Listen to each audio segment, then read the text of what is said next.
Installing the Smokin Kodi Build on Kodi 21 Omega is a straightforward process that can enhance your streaming experience.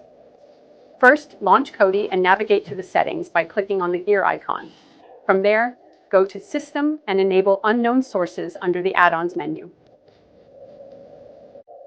This step is crucial as it allows you to install third-party builds. Next, return to the main menu and select File Manager.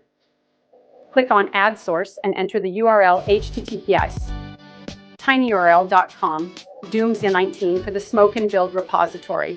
Make sure to name it something memorable, like Smokin Repo. After that, head back to the main menu, select Add-ons, and click on the open box icon at the top. Choose Install from Zip File. Find your Smokin repo and select the zip file to install the repository. Once installed, go back to Install from Repository. Find the Smokin repository and select Program Add-ons. Click on the Smokin Build and hit Install. The build will download and install automatically. After the installation, restart Kodi, and you'll be greeted with the Smokin Build interface, ready for you to explore.